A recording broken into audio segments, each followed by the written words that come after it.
नमस्कार फॅमिली. आज कामावरच्या किचनमध्ये एक नवीन रेसिपी बनवते आणि तीच तुमच्याबरोबर शेअर करते. तर पनीर टिक्का सँडविचेस खूपच टेस्टी, हेल्दी आणि जे पनीर लवर आहेत, ज्यांना पनीर खायला आवडतं, त्यांच्यासाठी ही स्पेशल रेसिपी आहे. तर व्हिडिओ पूर्ण बघा. व्हिडिओ जास्त मोठा होऊ नये म्हणून व्हिडिओ फास्ट फॉरवर्ड केलेला आहे. तर एक मोठ्या साईजचा कांदा आणि एक सिमला मिरची घेतलेली आहे. आपण कांदा आणि सिमला मिरची बारीक कट करून घेणार आहोत. खूपच झटपट लवकर अशी ही रेसिपी बनून तयार होते. सकाळी वाजलेले 6:45 आणि मला सरांना टिफिन द्यायचा आहे. त्यापूर्वी मला ब्रेकफास्ट आणि लंच बनवून रेडी करायचा आहे. त्यामुळे ही पटापट सुरुवात करते. सिमला मिरची आणि कांदा बारीक साईजमध्ये कापून घेतला आहे. त्यानंतर मी पनीर घेते. तुम्हाला जेवढे सँडविचेस बनवायचे आहेत त्या हिशोबाने तुम्ही पनीर, कांदा आणि कॅप्सिकम घेऊ शकता. इथे मला फक्त 4च सँडविचेस बनवायचे आहेत. ह्याच्यात आपण फुल ऑफ स्टफिंग टाकणार आहोत, फुल लोडेड स्टफिंग टाकणार आहोत. तर 4 सँडविचेससाठी मी एक सिमला मिरची, एक कांदा आणि जवळपास 150 ग्राम पनीर घेतलेलं आहे. पनीरसुद्धा आपल्याला असं बारीकमध्ये कटिंग करून घ्यायचं आहे, बारीक पीसेसमध्ये कटिंग करायचं आहे. तर हे पनीर टिक्का सँडविचेस मी पहिल्यांदा आज ट्राय केलं आणि कामावरच्या मॅडमना आणि सरांना खूप आवडलं. त्यांनी त्यांच्या ब्रेकफास्टमध्ये ही एक रेसिपी ॲड केलेली आहे आणि ती रेसिपी तुमच्याबरोबर लगेचच मी शेअर करते. तर आपलं पनीर कट करून झालेलं आहे. तर मी हे घेतलेलं आहे मस्टर्ड ऑइल. जवळपास 1 ते 1.5 टेबलस्पून आपल्याला मस्टर्ड ऑइल लागणार आहे. मस्टर्ड ऑइल मी गरम करायला ठेवलेलं आहे. थोडंसं उकळून घ्यायचं म्हणजे त्याचा मस्त झास होतो. त्यानंतर कश्मीरी लाल मिर्च पावडर घेतलेली आहे.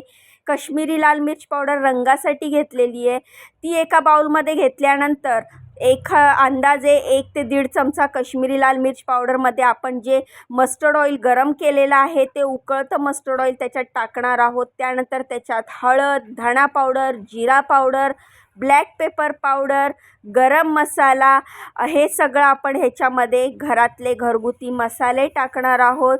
तर आपण इथे कश्मीरी लाल मिर्च पावडर टाकली. तर हे तर रंगासाठी झाली, पण तिखट लागण्यासाठी, थोडी तिखट चव येण्यासाठी आपला घरगुती मसालासुद्धा आपण ह्याच्यात ॲड करणार आहोत. काळी मिरची पावडर, हळद, धणा पावडर, जिरा पावडर ॲड करणार आहोत. गरम मसाला ॲड केलेला आहे. त्यानंतर हातावर थोडीशी कसुरी मेथी क्रश करून मी ह्याच्यात टाकलेली आहे. त्यानंतर ही आलं लसूणची पेस्ट टाकते 1 चमचा. त्यानंतर लिंबाचा रस टाकलेला आहे. मी इथे अर्ध्या लिंबाचा रस घेतलेला कारण लिंबू मोठ्या साईजचा होता. लिंबाचा रस टाकल्यानंतर मी हे हंकड घेतलेलं आहे. दही रात्रभर मी पाणी नितळायला ठेवायला सांगितलं होतं मुकेश भैयाला आणि हे मस्त असं घट्ट हंकड ह्याच्यामध्ये मी मिक्स केलेलं आहे आणि हे सगळं आपल्याला बॅटर एकजीव करून घ्यायचं आहे, व्यवस्थित मिक्स करून घ्यायचं आहे. त्यानंतर ह्याच्यात आपण मीठ टाकणार आहोत कारण मीठ टाकल्यानंतर आपल्या ह्या पेस्टला पाणी सुटायची शक्यता असते. त्यामुळे मीठ शेवटी टाकायचं आणि पुन्हा एकदा छानपैकी मिक्स करून घ्यायचं. तर आपलं हे जे पनीर टिक्क्याचं आहे स्टफिंग ती रेडी झालेली आहे. स्टफिंग म्हणजे सॉस बोलू शकता किंवा मसाला बोलू शकता. हा आपण रेडी झालेला आहे. एक मी पॅन घेतलेलं आहे, गॅसवर पॅन गरम करायला ठेवलं आहे. त्यात 1 टेबलस्पून बटर टाकलेलं आहे. 1च टेबलस्पून बटर आपण पूर्ण पॅनला व्यवस्थित असं सगळीकडे पसरवून घ्यायचं आहे. आता आपण ह्याच्यामध्ये कांदा आणि सिमला मिरची म्हणजेच कॅप्सिकम जी बारीक कट केलेली आहे ती आपण डायरेक्ट ह्या पॅनमध्ये टाकणार आहोत. दोन्ही एकत्र टाकलं तरी चालतं कारण आपल्याला हे काही जास्त फ्राय वगैरे गोल्डन ब्राऊन वगैरे असं काहीच करायचं नाही आहे. थोडंसं सोते करून घ्यायचं आहे. थोडंसं बटरमध्ये आपल्याला नीट मिक्स करून घ्यायचं आहे, नीट परतून घ्यायचं आहे. थोडंसं परतून झाल्यानंतर ह्याचा रंग अजिबात बदलला नाही पाहिजे. त्यानंतर आपण ह्याच्यामध्ये पनीर टाकत आहोत. पनीर जे आपण कट केलेलं आहे ह्या साईजमध्ये तुम्ही पनीर कट करा. त्यामुळे आपलं सँडविच खूप टेस्टी बनतं आणि दिसायला पण खूप छान दिसतं. पनीर टाकल्यानंतर आपण हे छानपैकी मिक्स करून घ्यायचं. नीट एकत्र असं मिक्स झाल्याच्या नंतर आपण ह्याच्यामध्ये जो सॉस बनवलेला आहे किंवा जी ग्रेव्ही बनवलेली आहे पनीर टिक्कामध्ये ती मिक्स करायची आपल्याला. त्याआधी हे आपल्याला छान परतून घ्यायचं आहे, जास्त नाही, फक्त 1 ते 1.5 मिनटं ही कॅप्सिकम, अनियन आणि पनीर हे आपण छान परतून घेतल्यानंतर जे बाउलमध्ये आपण हे बनवलेलं आहे सॉस किंवा मसाला म्हणू शकता तुम्ही ह्याला, तो आपण ह्याच्यामध्ये ॲड करायचा आहे. तुम्ही ह्या मसाल्याला थोडं स्मोक पण देऊ शकता. एक कोळसा छोट्याशा ह्याच्यामध्ये पेटवून त्याच्यात थोडंसं बटर किंवा तूप टाकायचं आणि त्याच्यावर हे पेटवायचं आणि ते जाळ आपण पॅक करून ह्या मस्त ज्या मसाल्याला जाळ दिला की चव अजून छान लागते. पण इथे मला सकाळी टिफिनची गडबड होती त्यामुळे मी स्मोक दिलेला नाही आहे. डायरेक्ट हा सॉस मी ह्या पॅनमध्ये मिक्स केला. छान व्हेजिटेबल्समध्ये हा मिक्स केल्यानंतर मी थोडंसं इथे मेयोनीज टाकलेलं आहे. मेयोनीज ऑप्शनल आहे, तुम्हाला आवडत असेल तर टाका, पण मेयोनीज टाकल्यामुळे ह्याचा चव खूपच छान आली होती. आणि बघू शकता टेक्स्चर किती छान आलं आहे, दिसायला पण आपली स्टफिंग किती छान लाल भडक अशी दिसते आणि तेवढीच चविष्ट झाली होती. खूपच चविष्ट हे सँडविच झालं होतं. चला, आपलं ही स्टफिंग तर रेडी झाली आहे. पटकन आपण सँडविच बनवूया, कारण मला सरांचा टिफिन पॅक करायचा आहे. मी पटकन सँडविच मेकर घेतलं, त्याला बटर लावून घेतलं. त्यानंतरनं मी ब्रेड घेतला, ब्रेडलासुद्धा बटर लावलं आणि त्यानंतरनं ब्रेडमध्ये आपण जी स्टफिंग बनवलेली आहे ती स्टफिंग मी त्याच्यावर ठेवली, व्यवस्थित सगळीकडे पसरवली.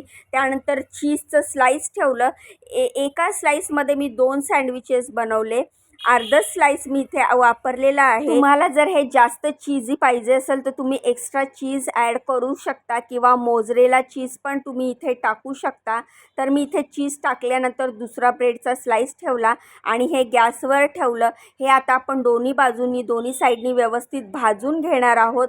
अधूनमधून मी चेक करत होती जेणेकरून सँडविच जळू नये. सँडविच भाजेपर्यंत मी इथे सरांचा टिफिन पॅक करून घेतला, कारण सकाळच्या वेळेला किती घाई गडबड असते हे जसं मला माहिती आहे तसं घरातल्या प्रत्येक गृहिणीला प्रत्येक वर्किंग वुमनला माहीत असतं. ते सँडविच होईपर्यंत मी इथे दुसरं सँडविच रेडी करून घेतलं. सरांना 2 सँडविचेस द्यायचे होते टिफिनमध्ये ब्रेकफास्टसाठी. पटापट माझं सँडविच रेडी होत होतं. बरं, तुम्हाला माझ्या रेसिपी कशा वाटतात मला नक्की कमेंट करून सांगत जावा. माझ्या रेसिपीला लाईक करत जावा, माझ्या व्हिडिओला सपोर्ट करा.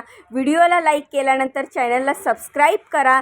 सबस्क्राईब केल्यानंतर बाजूचं बेल आयकन दाबा, जेणेकरून मी माझ्या चॅनलवर ज्या ज्या नवनवीन रेसिपीज किंवा व्हिडिओज डेली व्लॉग अपलोड करते त्याचे नोटिफिकेशन तुम्हाला मिळेल. बरं, आणि फेसबुक आणि इंस्टाग्रामवर बघत असाल तर व्हिडिओ आवडल्यास व्हिडिओला लाईक करा, चॅनलला फॉलो करा, मला खूप खूप सपोर्ट करा. फायनली पहिलं आपलं सँडविच मस्त असं तयार झालं आहे. एकदम बाहेरून कुरकुरीत आतून एकदम सॉफ्ट असं हे आपलं सँडविच रेडी झालं आहे. पहिलं सँडविच मी एका टिफिनमध्ये भरलं. आता मी दुसऱ्या टिफिनमध्ये दुसरं सँडविचेस भरणार आहे. 2 सँडविचेस वेगवेगळ्या डब्यात देणार आहे, कारण तेवढा मोठा साईजचा डब्बा नव्हता आणि एकदम दाबून दाबून भरलं असतं तर ते सँडविच सर खाईपर्यंत ब्रेकफास्ट करेपर्यंत एकदम सॉफ्ट झालं असतं. त्यामुळे मी 2 वेगळे वेगळे सँडविच भरले. तर आपलं सँडविच बघा किती छान मस्त असं चीजी दिसतंय. तर ही अशी होती ही पनीर टिक्का सँडविचची रेसिपी कशी वाटली कमेंट करून सांगा. व्हिडिओला लाईक, चॅनलला सबस्क्राईब करा. चला, उद्या भेटूया. बाय.